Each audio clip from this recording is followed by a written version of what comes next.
And we are live. And by live, I mean recording. Greetings, people of the interwebs. It is I, NPC Jackson, as you see by the thumbnail and by the title. We are here to do a reaction video to Death Battle's latest matchup, Deku from My Hero Academia versus Asta from Black Clover. Interesting. Mostly because of the fact that both of the mangas are still ongoing, meaning that their full potential has yet to be seen, so at the best, we are theorizing at the latest point of their respective mangas. I don't know, I've seen things about Asta, I've caught up on Hero Academia, so this is gonna be interesting. I have my answer. I say Deku's gonna win. Who do you think's gonna win? Let's find out together. And of course, we're gonna have it. I'm Steve. Link to the video in the description down below as per usual.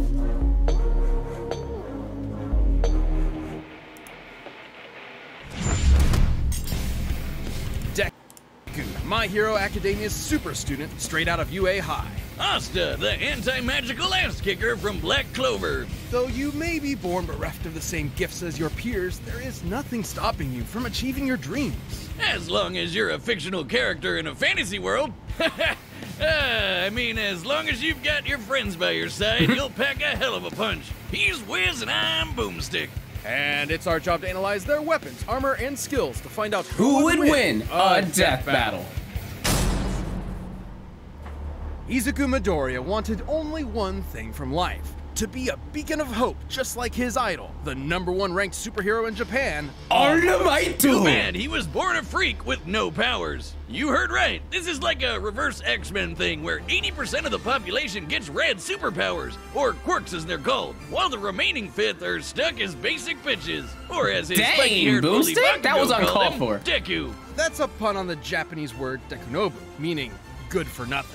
Persevering despite his basic bitchedness, Midoriya got the chance to prove his quirkless heroic mettle against this giant sludge monster, much to the surprise of one particular almighty onlooker. His body secretly decaying from a horrific injury, All Might needed to find the one who would inherit his all-powerful quirk.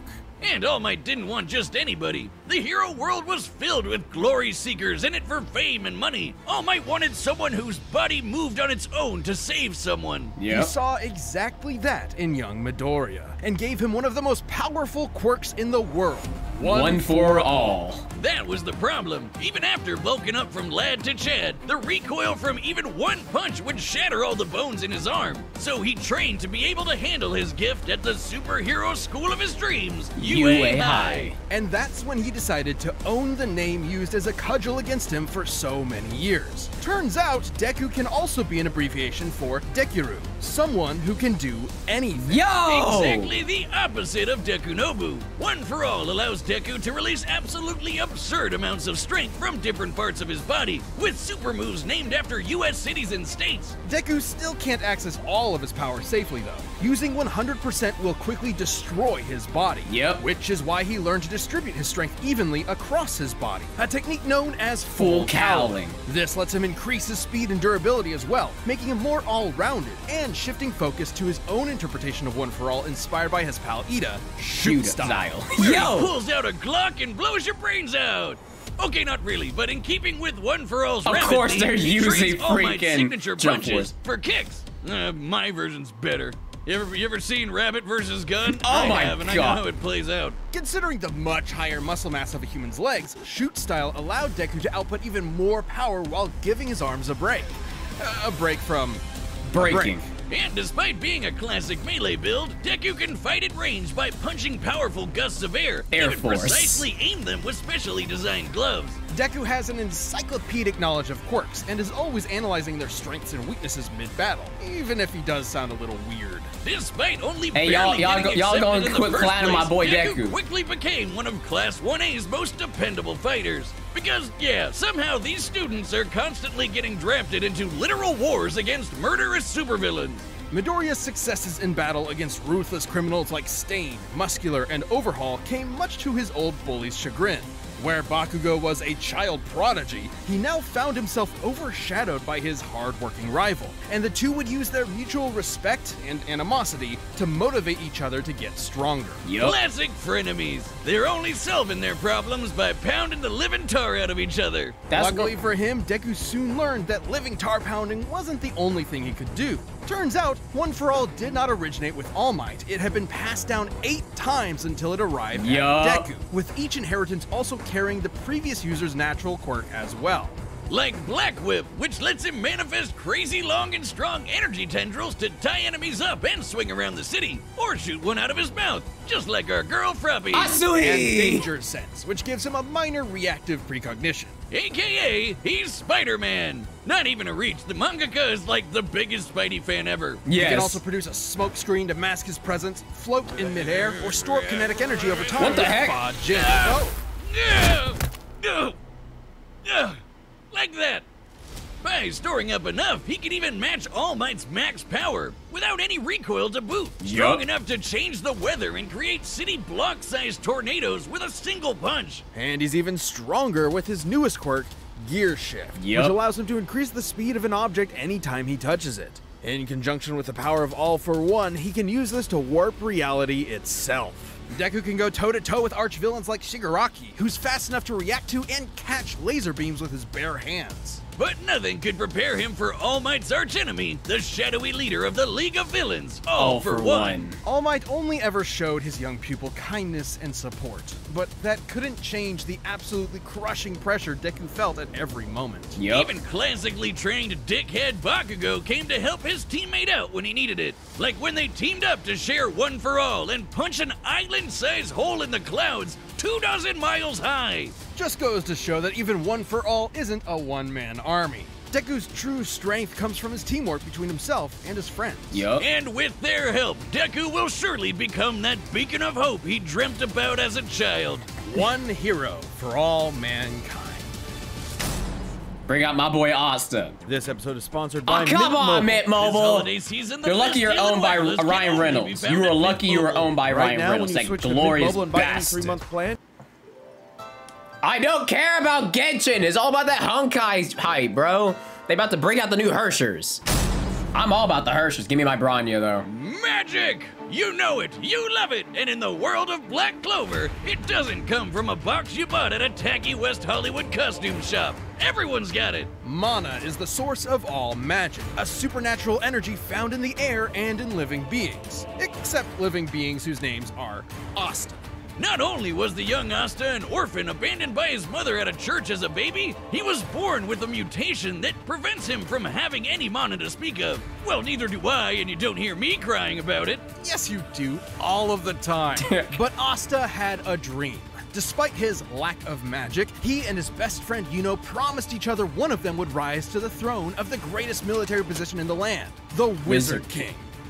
Wizard King? Really, guys? Sometimes they call it Magic Emperor, but we all know what they mean. So he dedicated himself to getting swole as all hell. In a world of nerds, he would be its lone jock god, shoving every last wizard into a locker until they crowned him king. But huge, frightening pectorals on a tiny, screaming goblin child weren't enough on its own. He needed something powerful enough to shut down his opponent's magic. He needed the 5-leaf Clover Grimoire. Essentially a book of spells, a grimoire will choose its user and float beside their wielder at all times. And Asta was lucky enough to receive the Uno Reverse card of grimoires. The 5-leaf Clover can harness the power of anti-magic, which will literally nullify the effects of other magic spells. Almost like wizard kryptonite. Let the locker stuffing commence. Haha, get nerds! It wasn't long before Asta was accepted into one of the 9 squads of Clover Kingdom's Magic Knights, the Black Bulls, filled with lazy drunkards, antisocial otakus, and literal sociopaths. My kind of people! Mostly. But much like with Asta, you shouldn't judge a grimoire by its cover. And soon they were all working together and kicking ass like a family should. Asta harnesses the power of anti-magic by summoning swords imbued with it from the grimoire. Normally, these swords would quickly drain the mana from anyone foolish enough to wield them, but Asta does not have any mana, turning his greatest weakness into a one-of-a-kind strength. he's got his classic Demon Slayer, an enormous greatsword which cuts through spells with its edge and deflects them with its flat. Or the Demon Dweller, which can also absorb and redirect magic and toss it right back to sender. I think my personal favorite is the more complex Demon Destroyer, which severs the relationship between a spell's cause and effect, countering the effects of its magic. This could result in anything from healing a village that was inflicted with poison to preventing reincarnation. Yeah, okay, some of these can get a little heady. I personally prefer keeping it simple, like using anti-magic telekinesis to surf on your sword through the sky. Yeah. It's worth noting that these swords are made specifically for countering magical attacks and sources of mana. The swords will act as though blunted when striking non-magical foes, more akin to giant clubs than actual blades. Not entirely inconsistent with real-life greatswords. But none of that's even close to as cool as his deadliest sword,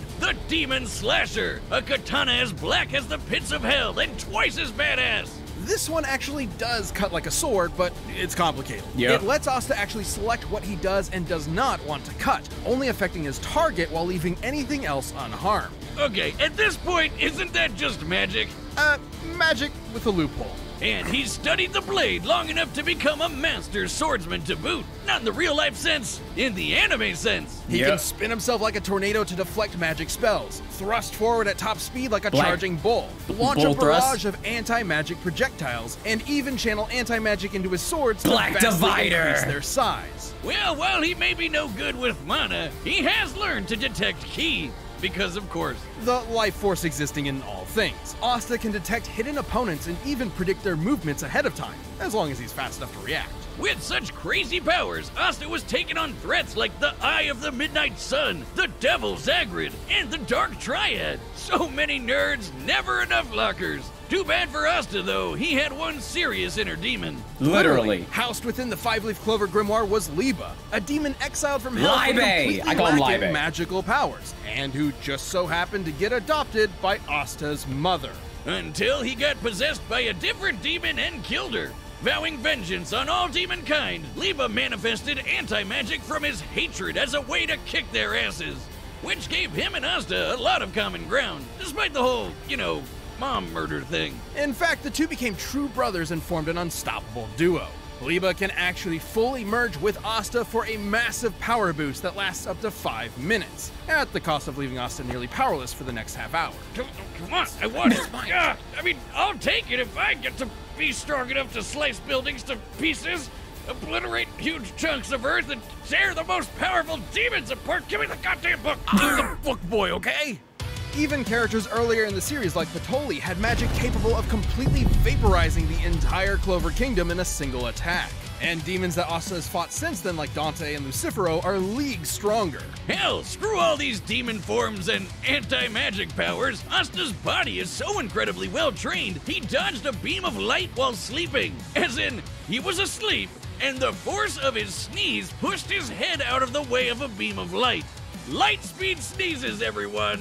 And despite his headstrong and irritating personality, aka screaming at the top of his lungs, he stopped that after like the first major arc. Asta's an intelligent fighter who has leveraged his skill against far more experienced foes. But he wouldn't be anywhere without the ragtag band of deviants he calls friends. With them at his side, there's no way he won't climb the ranks to take the Wizard King's throne, especially with Yuno pushing them both to get stronger. Unlike other classic shonen rivalries, this one isn't tainted by antagonism. They truly want what's best for each other, even if they're competing for the same throne. Yuno's gonna need all the luck he can get, cause even if Asta never gets mana of his own, his true magic is never giving up. Here we go. This episode is sponsored by BetterHelp. Thanks Not the only cost. just with your In-person percent up. LP.com. Here we go. /death battle. What? All right, the combatants These are are set. set. We've run the data through all possibilities. It's time For a death battle! I haven't done that in a Give it up for our 26th World Martial Sword that big? He's gotta be crazy strong. I'm gonna have to rely on more than just my power to take him down. Deku! Is that actually Justin? Wait, hold on. Do they actually have Justin Briner? I'm trying not to look at. I listen here. Justin Reiner voices in Texas. It wouldn't be that far. They have Josh Grell voice Tyrion from their Ruby series, and it's not that crazy to believe that they couldn't get Justin Reiner to voice literal Deku. Just gotta hit him really hard.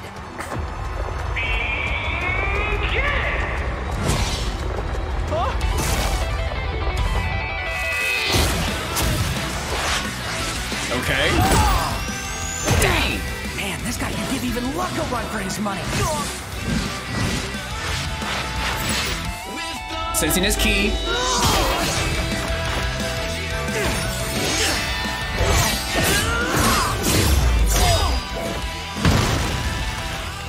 Aren't swords supposed to be sharp? It's blunt because he doesn't have magic.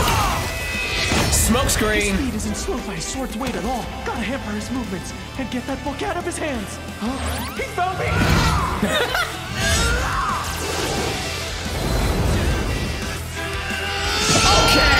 Okay, Zoro. Black Whip. Now it's my turn.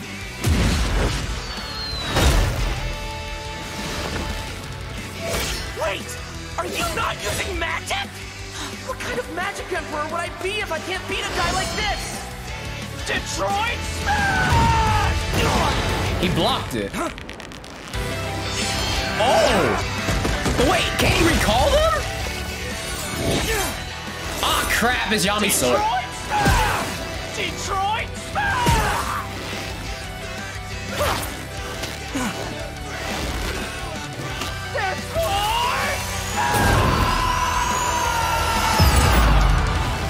Asta's. That sword's the only thing that can. Yeah, you can call him Valve telepathically type. Is that why? I don't know what Detroit is, but I've had enough of it. I'm ending this quick!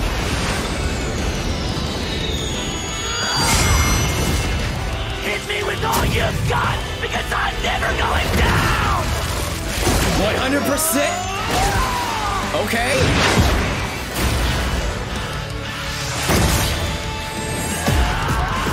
Okay. Run it up! Run up! Deku, where's your 100%? No use not going all out anymore. I just gotta hit him. Really? Hard! You wanted my best? Here it is! 1,000,000%! Blood Ultra!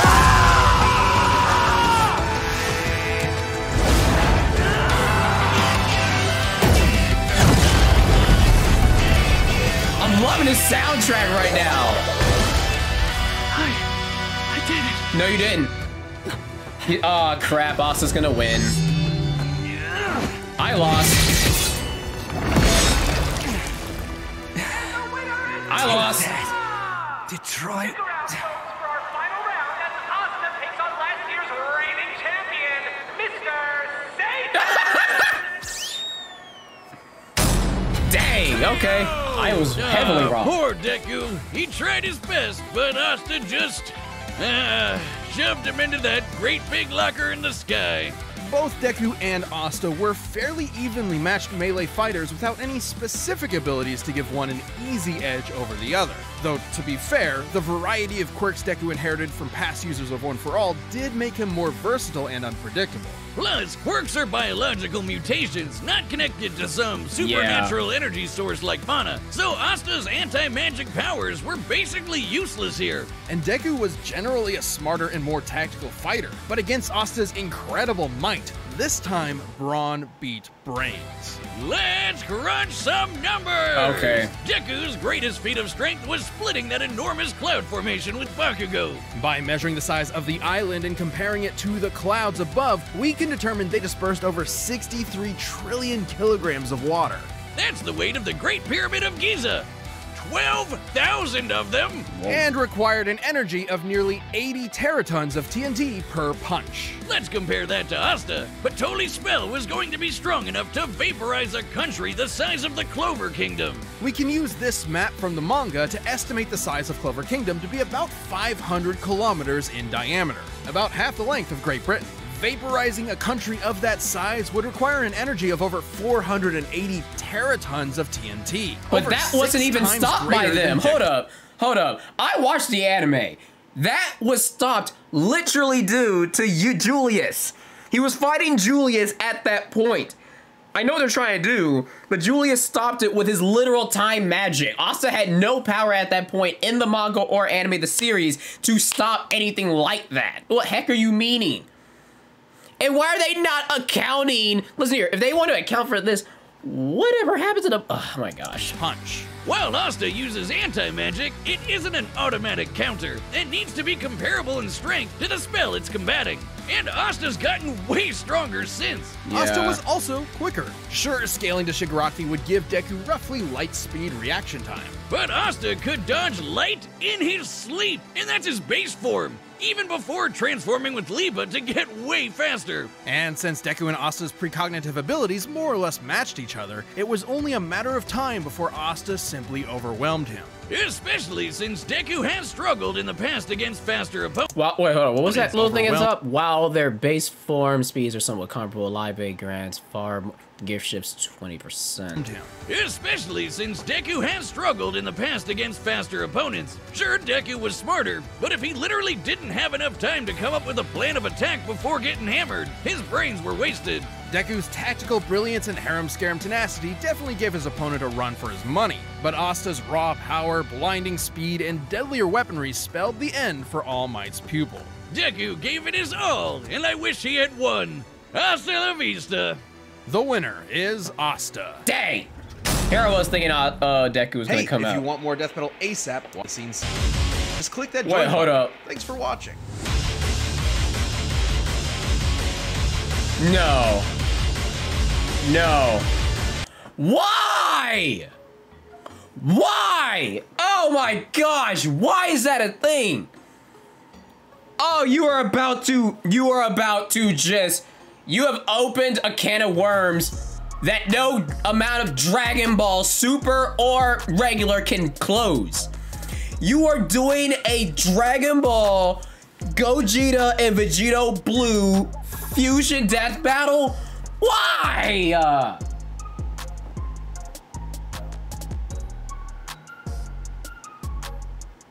I'm not okay with this information. I'm truly not.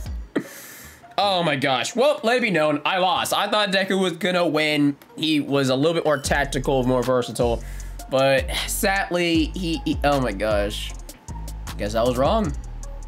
I still want to believe that Deku would have won, but it is shown that Asta can recall his swords at any point. He can ride them. Even though Deku does not have any magic, that doesn't necessarily mean that he is immune to the damage that Asta can deal with. Plus, Asta is literally a little bit tougher than Deku is, and he can safely tap into his forms without... So I guess it does make sense. This one, as much as it hurts me to say, this one actually makes sense for why Deku lost. Ay, Dios míos. Ay, Dios míos. Well, regardless of the outcome, not bad. It's been a while since I've done a death battle reaction video. Let's see if it gets demonetized for copyright. If it does, I don't care at this point. If you enjoyed the video, make sure to leave a like, comment down below what you thought about it. Let me know if what you thought when you initially watched this or when watching with me, if you were correct or wrong in your prediction of who was gonna win. Subscribe, hit bell, show a friend, I'll greatly appreciate it. And as usual, your boy NPC Jackson 9, and I'll see you on the next video.